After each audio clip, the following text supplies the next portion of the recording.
Grabe naman ang mga bashers ng Kim Pao, no? 2025 na wala pa rin pagbabago. Siguro nga alam natin kung saan galing fandom ito. Imagine mo sa pictorial ng Kim Pao sa shoot nila dahil nga malapit na ang promotion nila start tomorrow. So, ayan, doon nga sa interview ni MJ about doon sa paghila kay Pao at sobrang kilig na sinabi nga ni Kimi na nawawala ang pagod niya kapag nakikita. Siyempre may pagjo-joke naman din. Isang netizens na sinasabi kaagad, ayon sa kanya, nakakahaya naman si girl. Pinupush niya ang sarili niya na pagkiligin si Paulo, na ma-inlove si Paulo. Huwag ganon girl. Antayin mo na si Paulo ang magsasabi, hindi ikaw, babae ka pa naman. So yun yung isang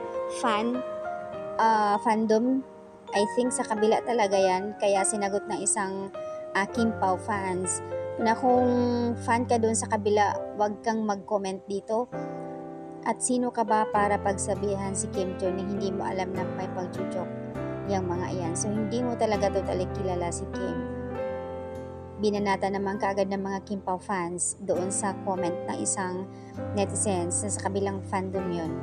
Nung pagbanggit na about kung fan ka ni Janine, wag kang mag-comment dito at hindi na sumagot kaagad yung netizens na nambabash kay Kimi.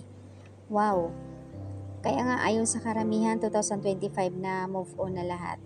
Kung si idol nyo ay mayroon naman si Jericho, kung ano yung nakikita nyo dito ngayon na sobrang kilig at ang lakas ng chemistry ng Kim Pao, huwag nyo napakialaman at huwag kayo magbigay ng mga negative comment against dito sa kanila dahil nanahimik na kami at hindi kami nakikialam sa idol nyo ever since.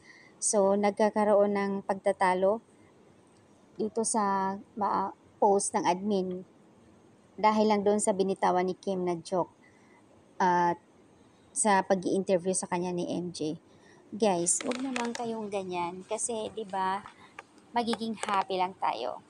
Pero dito ako natutuwa talaga sa pagpa-cute ni Pau, yung pagiging pagwaki-waki nila, nakakatuwa. So lahat ng mga interviews ni MJ sa kanila, pati sa Showtime, pati doon sa Aranita, pati doon sa pag-suspect, pati yung pagbubuking ni Vice Ganda na nakahood, nakakap, biglang napaamin nakakatuwa. Wala nga lusot talaga naman kapag